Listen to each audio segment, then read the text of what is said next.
नमस्कार, आप देख रहे हैं हमारा कोल्हान और मैं हूं आपके साथ सुष्मिता राज। कोल्हानी खबरों के साथ शुरुआत करते हैं, जहां खबर सबसे पहले चक्रधरपुर से, जहां सुरक्षा बलों ने 2 आईईडी बम बरामद कर लिया है। 10 किलो का एक और 5 किलो का एक आईईडी बम बरामद किया गया। नक्सल प्रभावित क्षेत्र चिड़ियाबेड़ा से सुरक्षा बलों ने यह बरामद किया। जिला पुलिस और सीआरपीएफ संयुक्त सर्च अभियान चला रही है। बम निरोधक दस्ता के सहयोग से बमों को डिफ्यूज किया गया है। सोनुआ के कुदाबुरु जंगल से 3 आईईडी बम बरामद कर लिया गया था।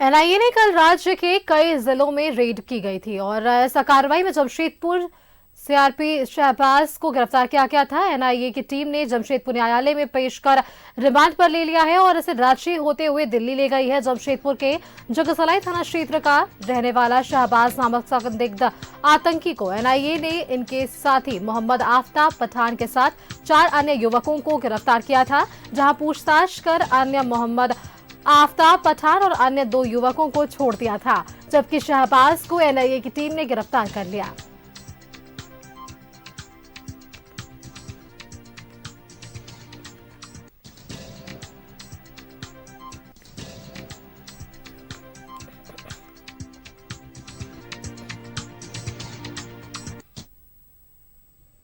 और जमशेदपुर के सोनाली थाना क्षेत्र में क्रिश्चियन बस्ती के मकान में आग लग गई। इससे उस इलाके में अफरा तफरी मच गई। सूचना मिलने पर फायर ब्रिगेड की टीम घटनास्थल पर पहुंची और काफी मशक्कत के बाद आग पर काबू पाया गया। इस आगजनी में एक व्यक्ति झुलस गया। घायल को एमजीएम में भर्ती कराया गया है। आग का तो पता नहीं चला, मैं तो ऊपर में था, लेकिन जो काम करने वाले लोग बताया कि नीचे में आग लगा हुआ। वो लोग काम कर रहे थे। उसके बाद में फिर जाके नीचे देखा तो देखा कि कॉल मिला है। हम लोग कंट्रोल रूम से वहाँ से आए हैं। आने के बाद देखे यहाँ काफ़ी हेवी टाइप पे फायर था। नीचे से ऊपर तक में जो है ना पूरा आग लगा हुआ और फ्लेम है। तो पूरा फ्लेम को काटे हैं। खिड़की ऑब्जेक्ट सब सारा चीज़ बंद था, सबको खोले हैं वेंटिलेशन के लिए। खुलने के बाद सारा क्लियर हुआ है। तो अभी आप देख रहे हैं अभी का पोजीशन जो है 80% क्योर हो गया। उसमें किचन में जो सिलेंडर में जो है वहाँ पर किचन में जहाँ फायर था वहाँ सिलेंडर सारा रखा हुआ था। पुल करके हम लोग सब बाहर निकाले ताकि जो है ना असर सरकारों से अपनी पहचान बना चुके झारखंड के माथे से 2014 में रघुवर दास के नेतृत्व में बनी सरकार ने दाग धोया। 2019 में हेमंत सोरेन के हाथों कमान आई। लगा कहानी दोहराई जाएगी, लेकिन 4 सालों में 40 कहानियां सरकार के नाम जुड़ गई और अब हर पल राजनीतिक अस्थिरता के काले बादल राज्य पर मंडराने लगे हैं। रिपोर्ट देखिए। झारखंड जल जंगल और जमीन की धरती, जिसकी हिफाजत की बात कर सत्ता में काबिज हुए जेएमएम के नेतृत्व में गठबंधन की सरकार पर जल जंगल और जमीन के लूट के कई गंभीर आरोप लगे। ईडी के राडार पर आईएएस से लेकर आईपीएस अधिकारी आए। जिस विभाग में ईडी जांच करने पहुंची और उसके दोनों हाथों में सबूत लगे। शायद यही वजह है कि रांची का हिनू इलाका, जहां मौजूद है ईडी का कार्यालय, वहां गहमा गहमी बढ़ी हुई है। तो देख रहे हो ना विनोद, मैं कहाँ खड़ा हूँ? उस जगह पे खड़ा हूँ जो पिछले 1 साल से झारखंड की राजनीति, ब्यूरोक्रेसी को तिगनी का नाच नचाए हुए है। जी हाँ, ईडी कार्यालय, जिसने में वो नकाब पे चप्पे पर सीआईएसएफ न सिर्फ तैनात है बल्कि चाक चौबंद स्थिति में है। इनको भी ये आभास है कि यहाँ कुछ ऐसा कुछ यहीं से होगा, इनिशिएट यहीं से होगा, धीरे धीरे जुडिशरी तक पहुंचेगी और जुडिशरी होते हुए फिर मुख्यमंत्री आवास कांके रोड तक पहुंचेगी और वहां से कोशिश की जाएगी। कंटिजेंसी प्लान भी तैयार होगा। कई लोगों ने बंद गले के सूट तक सिलवा रखे हैं। लेकिन अब देखिए कि किसके सर सजता है ताज। देखते देखते जांच का दायरा मुख्यमंत्री हेमंत सोरेन तक जा पहुंचा। बंद लिफाफे से शुरू हुई झारखंड की सियासत में गर्माहट अब ईडी के संबंध तक आकर पहुंच चुकी है। एक के बाद एक कई संबंध के बावजूद सीएम ईडी कार्यालय नहीं पहुंचे। अब इसके भी सियासी मायने निकाले जा रहे हैं। थोड़ा व्यवसायी हो, व्यापारी हो, उद्योगपति हो या आम जन भी, महिलाएं हो और खास करके उसमें भी दलित, आदिवासी यानी कमजोर तबके के लोग और अधिक प्रताड़ित। ईडी ने बार बार नोटिस दिया कई एक अफसरों के ऊपर एफआईआर करने के लिए हेमंत सोरेन को, लेकिन वो भी सारे कागजात अलमीरा में बंद करके रखे हुए हैं। अब 1, 2, 3 बार नहीं बल्कि 6 बार नोटिस दे चुकी है ईडी वालों ने। अगर ये मुख्यमंत्री ने कुछ गड़बड़ नहीं किया हेमंत सोरेन जी, तो फिर डर क्यों रहे हैं, भाग क्यों रहे हैं? इसलिए महामहिम से हम लोगों ने दरखास्त किया है, आपको विधि सम्मत आप इस पर आप कार्रवाई करें। उन्होंने हम सब लोगों की पूरी बातों को सुना है और उन्होंने कहा कि भाई हम सब चीजों को हम देखेंगे। आज संवैधानिक संकट खड़ा हो गया है। आप इसको ऐसे समझिए, जो राज्य का मुखिया संविधान की शपथ लेकर के संविधान और कानून का पालन करने का यह दायित्व लेता है, कर्तव्य जो उसका होता है, उसके नैतिकता उसको नहीं कचोटती है कि भाई आपके ऊपर ही कानून तोड़ने का एलिगेशन लग रहा है। आप यदि संवैधानिक संस्थाओं को सम्मान नहीं दीजिएगा, उसी के समक्ष जो है आप जो है वो चुनौती पेश करिएगा, दोनों में टसल होगा। कोई आम जो नागरिक है जो कानून को तोड़ता है या कानून की अवहेलना करता है, उसमें और एक संवैधानिक दायित्व में बैठा हुआ व्यक्ति में फिर क्या फर्क रह जाएगा? देख रहे हो ना विनोद, और शायद पहचान भी कि मैं कहां खड़ा हूं। कहा जाता है कि रांची का तापमान और कांके का तापमान वैसे भी फर्क पड़ता है। कांके में 4 डिग्री तापमान कम रहता है रांची से, लेकिन मैं यहां पे खड़ा हूं, महसूस कर सकता हूं कि यहां पर का तापमान कुछ बढ़ा हुआ सा है। मुख्यमंत्री आवास के जितने भी गार्ड्स हैं वो कैमरा देखकर न्यूज़ 11 के अलर्ट हो चुके हैं और वो ये जिज्ञासा कर रहे हैं कि आखिर आप लोग कर क्या रहे हैं। बहुत मुश्किल से उनको समझाना पड़ रहा है कि ये हमारा रूटीन वर्क है, लेकिन दीवार के उस पार बहुत कुछ चल रहा है। ऐसा बहुत कुछ जो आप आने वाले दिनों में देखेंगे, महसूस भी करेंगे, कि जो इशारे हमने महसूस किए हैं, जो कुछ हमने आपको बताया है, वो कुछ यहीं से ट्रिगर हो रहा है। ऐसा नहीं है कि यहां पर उसकी कुछ बचाव और वैकल्पिक व्यवस्था की तैयारी ना चल रही हो, यहां भी चल रही है।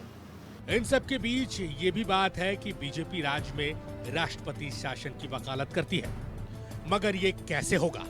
क्या सिर्फ मांग पत्र देने भर से ये संभव है? सवाल तो बनता है। बहरहाल राजनीति की समझ रखने वाले सीनियर जर्नलिस्ट का मानना है कि राज्यपाल द्वारा हस्तक्षेप की स्थिति तो नहीं है, लेकिन ईडी के द्वारा इस प्रतिष्ठा का निर्माण किया जा सकता है। तो ईडी पर कन्फाइन करूंगा कि ईडी ने 5-6 संबंध मुख्यमंत्री जी को दिया है अभी तक, और ये विभिन्न कारणों से, विभिन्न व्यस्तताओं के कारण, या जो भी इन्होंने बहाना बनाया या जो भी था, इसकी वजह से वो जा नहीं रहे हैं। ठीक है ना? अब ये ईडी के पास 2-3 विकल्प हैं। या तो ईडी चार्जशीट फाइल कर दे अपनी जांच के आधार पर, जो कुछ भी उसको मिला है, जिस मामले में भी मिला है, उसके आधार पर वारंट प्रे करे कोर्ट से, नंबर 1। नंबर 2, ईडी यह प्रे करे कोर्ट से कि साहब ये हमारे जांच में सहयोग नहीं कर रहे हैं, और बुलाने के बावजूद ये नहीं आ रहे हैं, यह कानून का उल्लंघन है। कृपया आप निर्देश दीजिए कि मैं क्या करूं और उनको क्या करना चाहिए, और नहीं तो आप हमको जो है कस्टडी के लिए आदेश दे दीजिए। दूसरा विकल्प हुआ। तीसरा विकल्प यह ईडी के सामने कि वह अपने 2 अधिकारियों को बिल्कुल सादा वर्दी में उनके यहाँ भेजे, डीजीपी को सूचना दे दे कि हम जा रहे हैं भाई, अब आप देखिएगा कोई वहाँ हंगामा नहीं होना चाहिए, और उनको बोले कि सर चलिए, और लेके चला आए। राजभवन अधिक से अधिक क्या करेगा? राजभवन के पास जब तक ईडी के माध्यम से कोई कार्रवाई नहीं होती है तब तक राजभवन के हाथ मथे हुए हैं। झारखंड की स्थिति बहुत अच्छा नहीं लग रहा है, ये बात सही है, क्योंकि अभी बहुत सी इसमें पॉलिटिकली जो है सो उथल पुथल भी दिखाई दे रहा है। संभावना है। झारखंड का जो तापमान है सियासी, वो ऊपर नीचे हो रहा है। ये राजभवन है जहां पर जो अचानक गतिविधियां तेज हो गई हैं। आप देख सकते हैं यहाँ पर पत्रकार भी बड़ी तादाद में इकट्ठा हैं। अंदर बाबूलाल मरांडी के नेतृत्व में बीजेपी का एक प्रतिनिधिमंडल गया है, और जब इतनी सारी गतिविधियां हों तो यहाँ का तापमान तो बढ़ना लाजमी है। झारखंड की सियासत में संकट के बादल तेजी से आगे बढ़ रहे हैं, ऐसा बीजेपी का मानना है।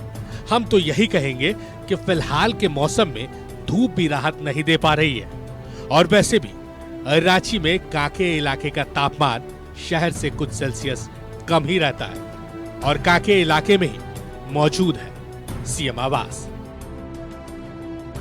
बाबूलाल मरांडी जी ने राष्ट्र तो सुन लिया ना विनोद, मतलब साफ है, परिस्थितियां बिल्कुल आईने की तरह साफ हैं। गए थे नियोजन नीति की शिकायत करने, और अंदर जाके महामहिम से ये कहा कि स्थितियां बहुत विकट हैं। कैमरामैन मानस के साथ में शहनवाज अख्तर, न्यूज़ 11 भारत, रांची। दिल्ली के होटल अशोका में इंडिया अलायंस की चौथी बैठक हुई और विपक्षी गठबंधन इंडिया की बैठक में पश्चिम बंगाल के मुख्यमंत्री ममता बनर्जी ने विपक्ष के पीएम चेहरे को लेकर कांग्रेस अध्यक्ष मल्लिकार्जुन खड़गे के नाम का प्रस्ताव रखा। इस प्रस्ताव का समर्थन दिल्ली के मुख्यमंत्री और आम आदमी पार्टी के राष्ट्रीय संयोजक अरविंद केजरीवाल ने किया। ममता बनर्जी के प्रस्ताव पर खड़गे ने कहा है कि हमें चुनाव जीतने पर ध्यान देना चाहिए। उन्होंने कहा, सभी लोग मिलकर काम करेंगे और सीट शेयरिंग को लेकर जिस राज्य में हमारे लोग हैं वो एक दूसरे से समझौता करेंगे। अगर समझौता नहीं बन सकता है तो INDIA गठबंधन के लोग निर्णय करेंगे। सांसद नहीं है तो पीएम की बात का क्या फायदा? इसलिए हमें कोशिश करनी है कि पहले हम जीत कर आए। गठबंधन 30 जनवरी से 2024 आम चुनाव के लिए संयुक्त कैंपेन शुरू करेगा। वहीं उन्होंने आगे कहा है कि संसद के शीतकालीन सत्र के दौरान जो विपक्षी सांसदों को निलंबित किया जा रहा है उसके खिलाफ भी 22 दिसंबर को घटक सहयोगी दल देश भर में प्रदर्शन करेंगे। बैठक में मल्लिकार्जुन खड़गे, सोनिया गांधी, राहुल गांधी, आरजेडी से राहुल और माफ कीजिएगा आरजेडी से लालू और तेजस्वी यादव, जेडीयू से बिहार के मुख्यमंत्री नीतीश कुमार और राजीव रंजन सिंह, तृणमूल कांग्रेस से पश्चिम बंगाल की सीएम ममता बनर्जी, आप से दिल्ली के सीएम अरविंद केजरीवाल, सपा से अखिलेश यादव, एनसीपी शरद गुट से शरद पवार, डीएमके की ओर से तमिलनाडु के सीएम MK स्टालिन, शिवसेना से उद्धव ठाकरे और आदित्य ठाकरे, और साथ ही साथ पीडीपी की महबूबा मुफ्ती, जेएमएम की ओर से पार्टी के केंद्रीय महासचिव सुप्रियो भट्टाचार्य, सांसद विजय हांसो और महुआ माझे, अपना दल से कृष्णा पटेल और पल्लवी पटेल और सहित इनके साथ अन्य नेता भी शामिल हुए थे।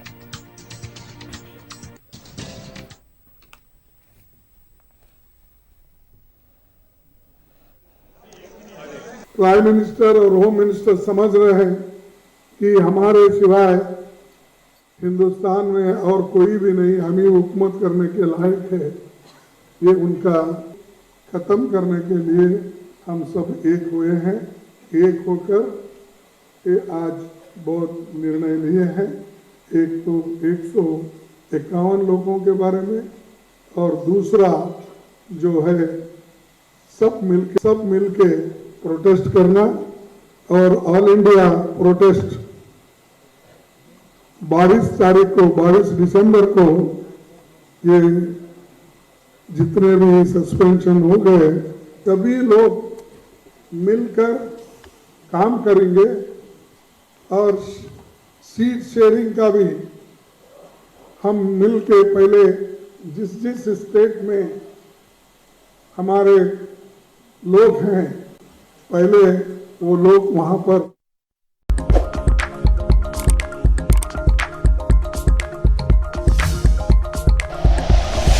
Like and share videos, subscribe करें हमारा चैनल और प्रेस करें बेल आइकॉन।